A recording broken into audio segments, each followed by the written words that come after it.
the room. One named Peter, one named Paul. Fly away, Peter. Come back, Peter. Come love me. Everything seemed to be falling into place. She'd completed her studies on exceptionally well. She was doing a master's. And that's the situation we were before our lives turned upside down, really.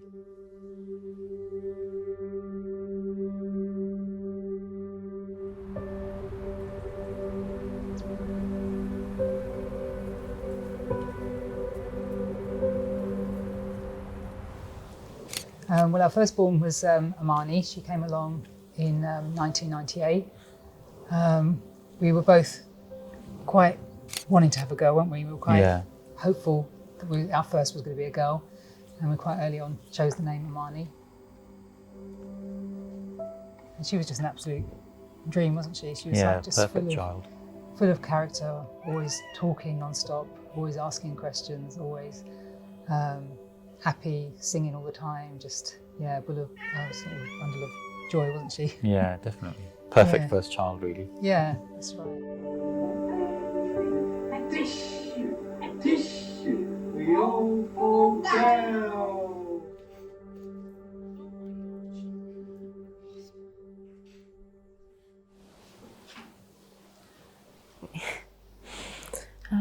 My name's Amani Liaquat.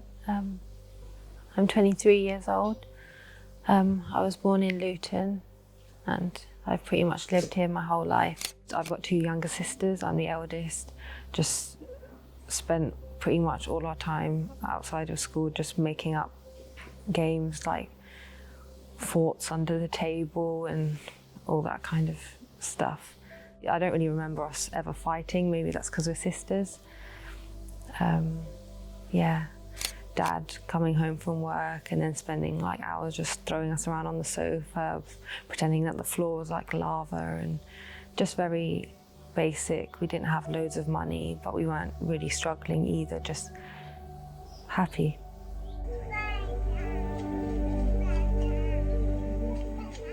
And she's always pretty much been the life and soul of our family, because she's always been that person. She's always sort of shared her life with us. So when she goes out with friends, she was always pinging us like photos, and would come home and just sit there and retell a whole long story of what they'd got up to and the funny parts and not so funny parts or whatever. So that was always, we always looked forward to her coming home. Yeah. So because we knew it'd be like story time. Mani's just known for being the storyteller. Yeah, she made us really proud when she got her first, in law in Leicester, where she stayed for the University of Leicester, where she studied for 3 years. So, I mean, I think she's been an inspiration.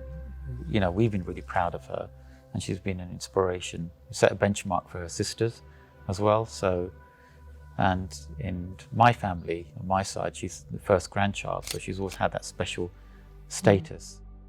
Everyone says they're the best years of your life, and I did really feel like that, so I wasn't ready for it to be over just yet.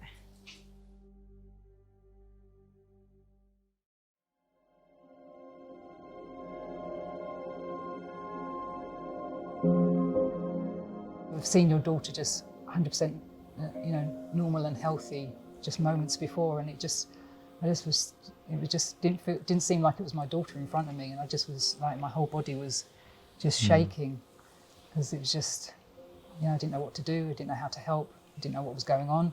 I can't explain even how I felt in that moment, because I don't remember it, and I think that's the only way I was able to get through that time not having visitors, was because my body knew you can't cope with all of this trauma, so you're just not going to process it.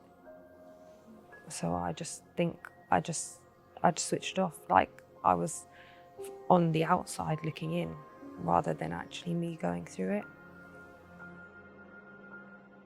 Then we got a telephone call a couple of hours later, didn't we, saying one of you needs to come in. And then we knew something was not. Well, they actually said that we found something in the CT scan from that. It looks like it's, I think he actually said, it looks like it's Glioblastoma, which is a grade 4. And, did sort of go down the prognosis route, told us that as well in this like very quick conversation. And then, but I think I remember you questioning him and saying, but how can you tell? You haven't done a biopsy, so how can you tell? And he goes, hopefully I'll be proved wrong, but in my experience, it looks like it's a GBM4. But if it's not, then you're looking at, you know, if it was a lower grade, then maybe you got like, you're looking at decades for Amani and whatever. So that was just. I think for us it was just a shock to be told, because again, these sort of conversations you'd have in hospital face to face, and we were having this on a telephone call, and you're telling us that, oh, your daughter's going to be living for 12 to 18 months. We were all sort of dying at home. It was just like, so, you know, the way your body hurts and aches when you sort of in this sort of situation, it was just so painful physically and emotionally. But when we were on the phone to Amani, in the video chats with Amani, I mean, she was just a breath of fresh air, wasn't she? Because she was just laughing and joking. And it was nice to see her just as her being normal. But again, I think that was maybe a coping strategy, or that she just wasn't quite understanding what was going on. While Amani was having her radio and chemotherapy, which was 30 sessions to her brain, so 5 days a week, every morning we had to travel to Mount Vernon Hospital near London, take her every morning, and she'd get, you know, this treatment, which is quite intense and aggressive. Then bring her home, and then she'd sleep and have a breakfast, and that was her whole life for, you know, 6 weeks. And in that time, we were looking at other options and hoping that the treatment would work, or at least reduce the tumour. I wanted to pretend it wasn't happening as much as possible. My dad would ask all these questions, but what about this and what about that? And I would just get upset because I didn't want to be there. I didn't want to listen to it. You know, I said to Dad, I was like, why do you keep saying, but what if it doesn't work? Because in my head, I was like, that's not a thing. It does work. Yeah, unfortunately, people do pass away from cancer, but in this like day and age, most of the things you hear are like success stories. And so I was just frustrated and upset, like, with my dad for even mentioning these things. But then obviously, as I slowly became more aware, he just knew what I didn't, was the fact that for majority of people, this doesn't work.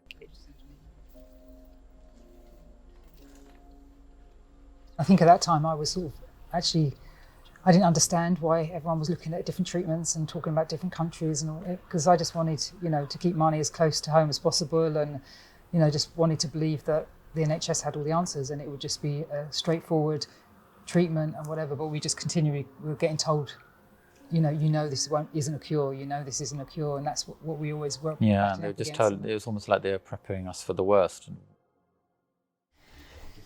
Yeah, so weekly I have to prepare all of Mani's medication, which is quite a lot.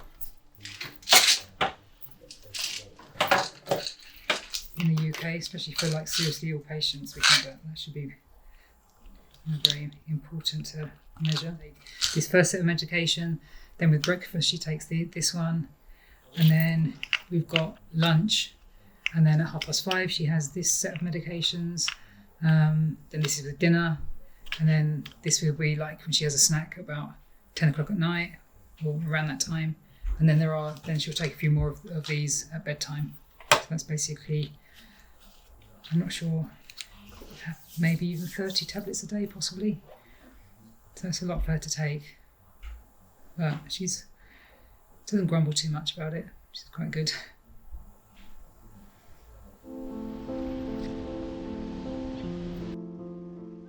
There are too many families being told by their NHS clinicians that there isn't anything else that can be done for them.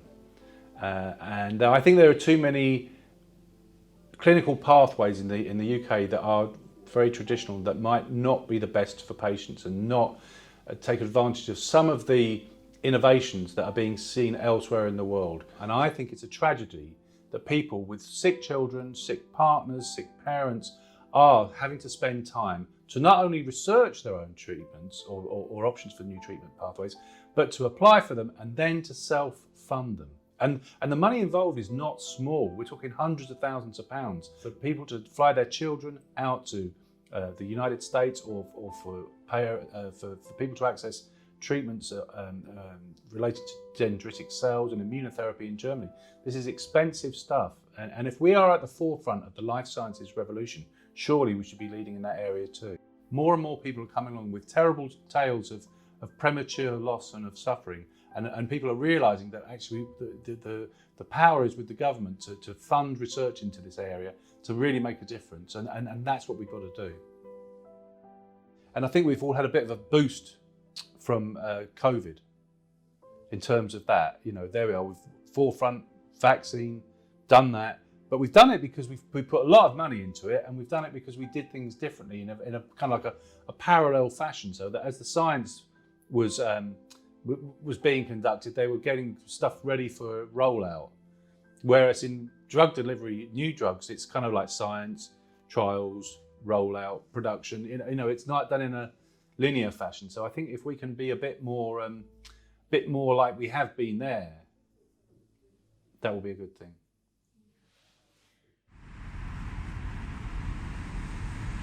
Yeah, this is a Brain Tumour Research magazine that came through the post today. Because we actually do a lot of work with Brain Tumour Research. They're really good at sort of campaigning about the lack of funding, and do a lot of work with that, and they raise funds for research. So Amani was involved in a media campaign that they did, so she was actually filmed for their advert.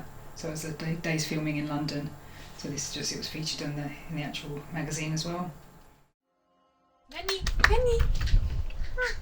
But Amani was getting severe headaches, and so they brought forward her scan to late August, and they then did the scan, and they said, look, sometimes it gives a false reading, but we don't think it's a false reading in Amani's case. We think her tumour's grown, and so the radiotherapy has not worked.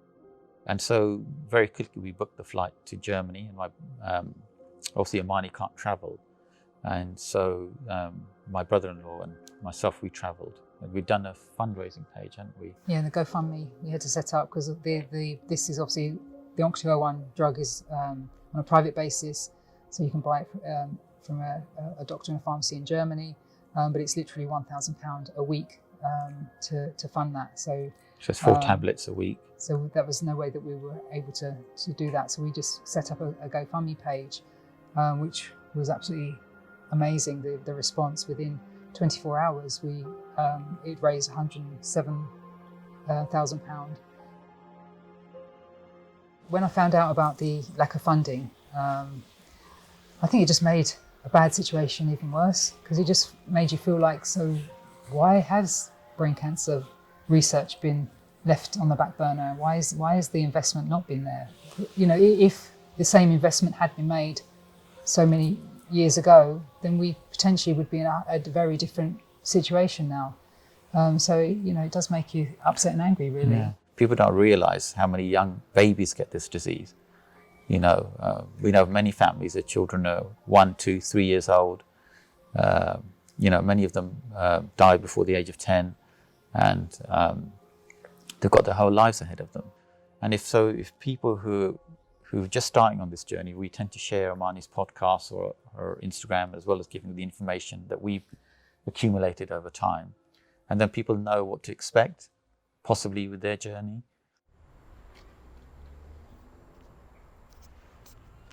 There was going to be loads of people. It was just us 3 girls, just like singing our hearts out. They were like, you know, it's nearing exam season, you should really, like, who's in here? And it was just, we all live here, there's no one extra.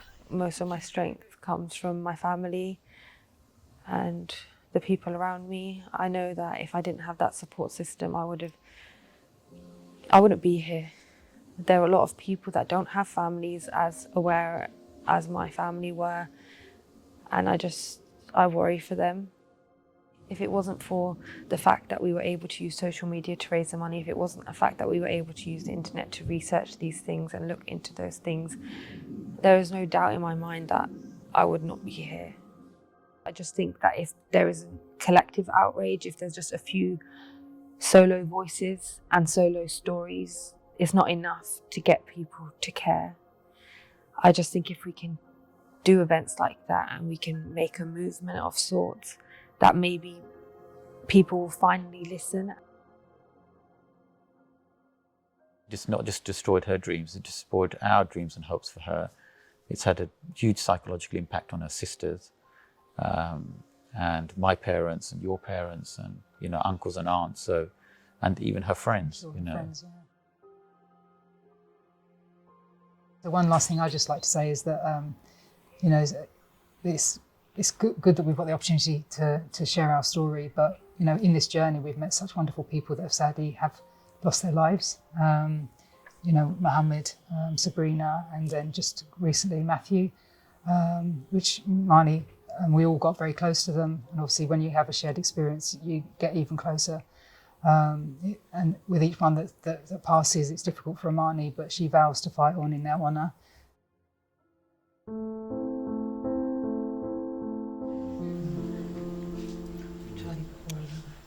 I do think that, yeah, maybe it might be too late for me. But what about other families? I'm not the first person to be diagnosed with a cancerous brain tumour, and I'm not going to be the last one. And people that have been through other treatment journeys with other cancers, they've seen the development in treatments, and they've seen the change in survival rates. Just in the year and a half that I've been unwell, I've lost friends from the brain tumour community, my age, younger, and sometimes I feel ungrateful for even complaining and struggling. I want to do what I can because they're not able to, and they lost their lives too young. There's no nice time to lose a loved one, but they were just on the cusp of their life, just as I was.